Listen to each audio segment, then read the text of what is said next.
kabarnya kalian hari ini? Semoga semua dalam keadaan sehat walafiat.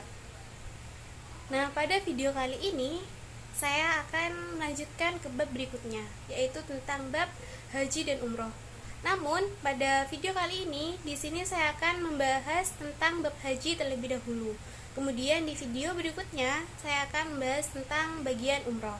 Sebelum kita memasuki materi, di sini saya akan menjelaskan sedikit untuk apa kalian mempelajari bab haji dan umroh. Tujuan pembelajarannya yang pertama yaitu mendeskripsikan pengertian haji dengan benar, yang kedua yaitu menunjukkan dalil haji dengan benar, yang ketiga yaitu menjelaskan syarat wajibnya haji dengan benar, yang keempat yaitu menjelaskan rukun haji dengan benar, yang kelima menjelaskan wajib haji dengan benar, yang keenam yaitu menjelaskan sunnah haji dengan benar, dan yang terakhir yaitu menyebutkan larangan haji dengan benar. Setiap bulan Syawal sampai bulan Zulhijjah, umat Islam di dunia ini banyak yang melaksanakan rukun Islam yang kelima, yaitu menunaikan ibadah haji ke Baitullah.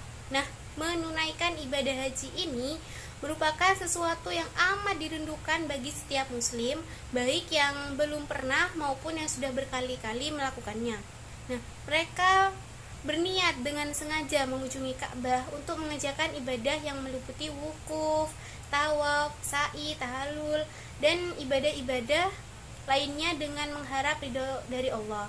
Nah, menunaikan ibadah haji ini harus dilaksanakan dengan ikhlas. Menunaikan ibadah haji memiliki makna bahwa kegiatan yang dilakukan oleh para jamaah haji ini merupakan napak tilas dari sejarah masa lalu yang pernah dilakukan oleh keluarga Nabi Ibrahim sebagai simbol perjalanan hidup manusia sampai di alam akhirat. Nah, semua ritual yang dilakukan ini membutuhkan kearifan bagi jamaah haji untuk mendalami hikmah apa di balik ibadah yang dilakukannya. Tujuannya agar ada perubahan tingkah laku setelah kembali ke daerah asalnya, mengharap mendapat predikat haji yang mabrur. Langsung saja memasuki materi yang pertama, yaitu pengertian haji. Nah, secara bahasa, haji ini berasal dari bahasa Arab, yaitu haja yang artinya menyengaja sesuatu. Nah, jika secara istilah, haji adalah sengaja mengunjungi Ka'bah atau Baitullah untuk melakukan beberapa amal ibadah dengan syarat-syarat yang telah ditentukan. Ibadah haji adalah rukun Islam yang kelima. Nah, sedangkan Mekah adalah tempat kelahiran Nabi Muhammad SAW. Nah, di kota Mekah ini terdapat Ka'bah yang dijadikan kiblat bagi kaum muslim di seluruh dunia ketika melaksanakan sholat. Ibadah haji ini hukumnya wajib bagi yang mampu. Nah, sebagaimana dengan firman Allah yang artinya di sana terdapat tanda-tanda yang jelas, diantaranya makam Ibrahim. Nah, barang siapa yang masuki Baitullah, amanlah dia. Dan diantara kewajiban manusia terhadap Allah adalah melaksanakan ibadah haji ke Baitullah, yaitu bagi orang-orang yang mampu mengadakan perjalanan ke sana. Barang siapa yang mengingkari kewajiban haji ini, maka ketahuilah bahwa Allah Maha Kaya, tidak memerlukan sesuatu dari seluruh alam.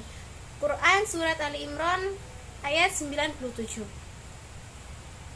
Nah, berdasarkan ayat tersebut sudah jelas bahwa perintah melaksanakan haji adalah wajib bagi yang mampu dan sekali dalam seumur hidup. Nah, maksudnya mampu ini ialah mampu secara material, yaitu cukup untuk biaya diri sendiri maupun untuk keluarganya yang ditinggal.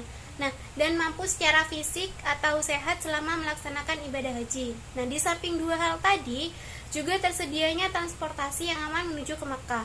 Umat Islam yang sudah mampu tetapi tidak melaksanakan haji akan mendapat dosa karena sudah meninggalkan kewajibannya. Jadi bagi yang sudah memiliki harta yang cukup untuk melaksanakan haji, maka disitulah orang tersebut memiliki kewajiban untuk menunaikan ibadah haji. Nah, di samping wajibnya melaksanakan ibadah haji, umat Islam ini juga wajib melaksanakan ibadah umroh. Nah, oleh karena itu para jamaah haji pada saat di tanah suci itu melaksanakan ibadah haji dan ibadah umroh.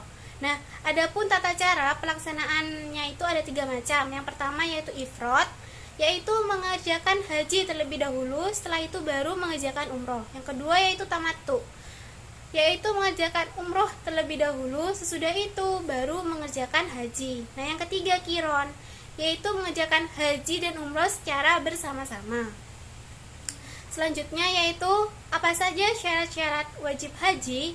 Yang pertama yaitu Islam. Nah, haji merupakan kewajiban bagi orang yang beragama Islam. Jika ada orang yang bukan muslim pernah melaksanakan haji kemudian ia masuk Islam, nah ia masih tetap mempunyai kewajiban melaksanakan ibadah haji. Nah, yang kedua yaitu baligh. Anak kecil yang belum memiliki kewajiban untuk melaksanakan ibadah haji, apabila ada anak kecil yang menunaikan ibadah haji, hajinya itu tetap sah.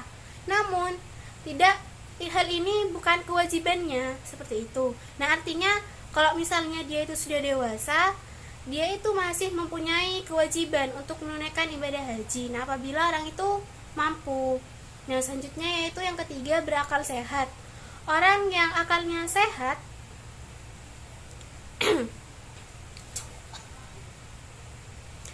selanjutnya yang ketiga yaitu berakal sehat. Orang yang akalnya tidak waras atau gila, dia tidak memiliki kewajiban untuk melaksanakan haji.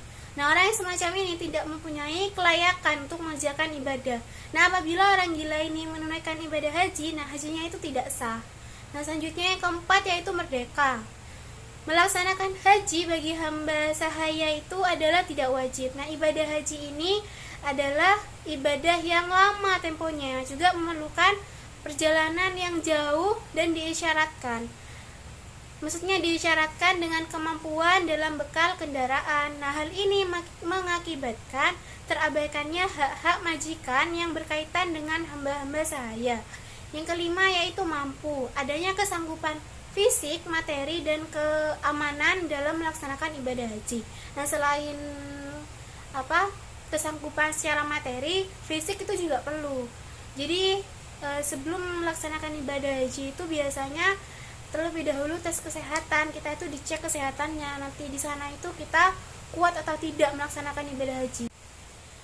Nah, selanjutnya kita akan membahas tentang rukun haji.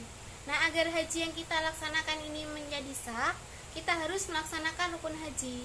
Nah, rukun haji ini apa? Yaitu serangkaian kegiatan yang apabila salah satunya tidak dikerjakan, maka hajinya itu tidak sah dan tidak boleh digantikan dengan dam. Adapun rukun haji yang pertama yaitu ihram. Nah, ihram ini disertai dengan niat. Berniat mengerjakan ibadah haji. Nah, niatnya ini dilakukan dengan ikhlas di dalam hati. Nah, jika diucapkan bunyinya ialah sebagai berikut. Labbaik Allahumma hajjan. Yang kedua yaitu wukuf. Wukuf ini ialah hadir di padang Arafah pada waktu yang telah ditentukan, yaitu mulai dari tergelincirnya matahari sampai waktu duhur pada tanggal 9 Zulhijjah sampai terbenamnya matahari pada tanggal 9 Zulhijjah. Kemudian yang ketiga yaitu tawaf. Tawaf ialah mengelilingi Ka'bah sebanyak 7 kali, dimulai dari sudut Hajar Aswad dan berakhir di sudut Hajar Aswad pula. Dan Ka'bah ini berada di sebelah kiri orang bertawaf. Maksudnya yaitu arah putaran tawaf ini berlawanan searah jarum jam. Selanjutnya yaitu yang keempat, sa'i. Sa'i adalah berjalan dan berlari-lari kecil dari Bukit Safa ke Bukit Marwah. Adapun tata caranya ialah dimulai dari Bukit Safa dan disudahi di Bukit Marwah. Yang kedua yaitu dilaksanakan sebanyak 7 kali. Yang ketiga yaitu dilaksanakan sesudah tawaf. Rukun haji yang kelima yaitu tahallul. Tahallul adalah menghalalkan perkara yang semula diharamkan, ditandai dengan mencukurnya sekurang-kurangnya 3 helai rambut. Yang keenam yaitu tertib, yaitu mendahulukan yang dahulu di antara rukun-rukun itu. Nah, selanjutnya yaitu wajib haji. Selain mengerjakan rukun haji, kita itu juga harus mengerjakan wajib haji. Nah, wajib haji ini adalah serangkaian kegiatan yang harus dikerjakan. Apabila ada salah satunya tidak dikerjakan, hajinya itu tetap sah. Nah, namun harus digantikan dengan cara membayar dam atau menyembelih hewan.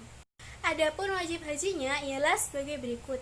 Yang pertama yaitu ihram dari mikot, yang artinya yaitu batasan waktu dan tempat yang telah ditentukan. Nah, ketentuan masa atau mikot zamani ini adalah dari awal bulan Syawal sampai terbit fajar hari raya haji tanggal 10 bulan haji. Nah, yang kedua yaitu bermalam di Musdalifah. Berhenti di Musdalifah sesudah tengah malam di malam hari raya haji sesudah hadir di padang Arafah. Yang ketiga yaitu melontar jumroh Aqobah pada hari raya haji. Dan yang keempat yaitu melontarkan 3 jumroh. Melontarkan 3 jumroh ini yaitu jumroh ula, jumroh wusta, dan jumroh Aqobah pada tanggal 11, 12, dan 13 bulan haji. Selanjutnya yaitu syarat-syarat melontarkan jumroh ini apa saja? Yang pertama yaitu melontarkan jumroh dengan 7 batu kerikil dan dilemparkan satu persatu. Yang kedua yaitu menertibkan 3 jumroh, dimulai dari jumroh ula, jumroh wusta, dan yang terakhir yaitu jumroh Aqobah. Yang ketiga yaitu alat untuk melontarkan jumroh adalah batu kerikil. Nah, rukun ibadah haji yang kelima yaitu bermalam di Mina. Rukun ibadah haji yang keenam yaitu tawaf wada. Nah, tawaf wada ini apa? Yaitu adalah tawaf yang dilaksanakan sewaktu akan meninggalkan Ka'bah. Nah, jadi ketika kita sudah mau meninggalkan Ka'bah, maka kita wajib melaksanakan tawaf wada ini. Nah, yang ketujuh atau yang terakhir yaitu tidak melakukan perbuatan yang dilarang atau yang diharamkan. Nah, selanjutnya kita akan membahas tentang sunnah haji. Sunnah haji adalah serangkaian kegiatan yang apabila dilakukan akan mendapatkan pahala dan apabila tidak dikerjakan tidak mendapatkan dosa. Adapun sunnah haji yang pertama yaitu membaca talbiyah selama ihram sampai melontarkan jumroh Aqobah pada hari raya Idul Adha. Yang kedua yaitu berdoa sesudah talbiyah. Yang ketiga yaitu membaca zikir sewaktu tawaf. Yang keempat yaitu sholat 2 rakaat sesudah tawaf. Dan yang kelima masuk ke Ka'bah. Materi selanjutnya atau materi yang terakhir di pembahasan haji ini ialah larangan haji. Berikut ini adalah hal-hal yang tidak boleh dilakukan selama jamaah haji sedang ihram. Yang pertama yaitu bagi laki-laki, memakai pakaian yang berjahit, baik jahitan biasa, sulaman, atau diikatkan kedua ujungnya. Yang kedua yaitu menutup kepala. Nah, selanjutnya yaitu bagi perempuan. Nah, larangan bagi perempuan yaitu menutup muka dan kedua telapak tangan. Nah, yang ketiga yaitu larangan bagi laki-laki dan perempuan. Nah, jadi ini larangan bagi keduanya, yaitu memakai wangi-wangian, baik dipakai pada badan atau pada pakaian. Yang kedua yaitu menghilangkan rambut atau bulu badan yang lain. Yang ketiga yaitu memotong kuku. Yang keempat yaitu mengakad nikah, baik menikah atau menjadi wali nikah. Yang kelima yaitu bersetubuh bagi suami istri. Dan yang terakhir yaitu berburu dan membunuh binatang darat yang liar dan halal dimakan. Jamaah haji yang meninggalkan wajib haji atau melakukan perbuatan yang dilarang pada saat ihram ini harus membayar dam. Nah, macam-macam damnya atau ketentuan dendanya yaitu sebagai berikut. Yang pertama yaitu tidak mengerjakan haji ifrad atau yang dikerjakan adalah haji tamattu dan kiron. Ketentuan damnya yaitu menyembelih 1 ekor kambing. Nah, jika tidak mampu berpuasa selama 10 hari. Nah, jadi 3 hari di Mekah dan 7 hari di negeri asal. Selanjutnya yaitu melakukan salah satu dari beberapa larangan berikut.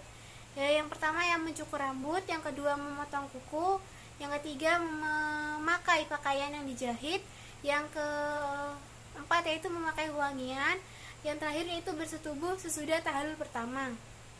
Nah, sedangkan ketentuan damnya ini boleh memilih. Yang pertama yaitu menyembelih 1 ekor kambing, terus puasa 3 hari dan memberi makan 6 orang miskin. Jadi kita boleh memilih dari 3 ini. Misalnya kita mau memberi makan 6 orang miskin itu boleh.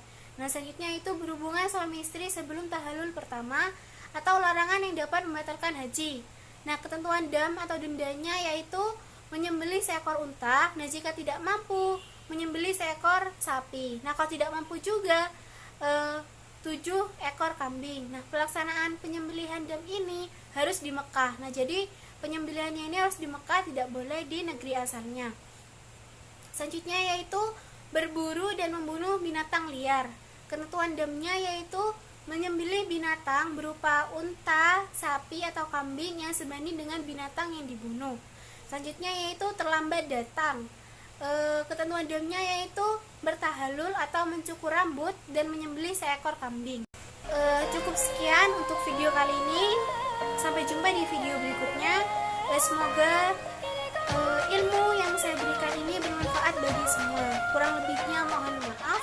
Wassalamualaikum warahmatullahi wabarakatuh.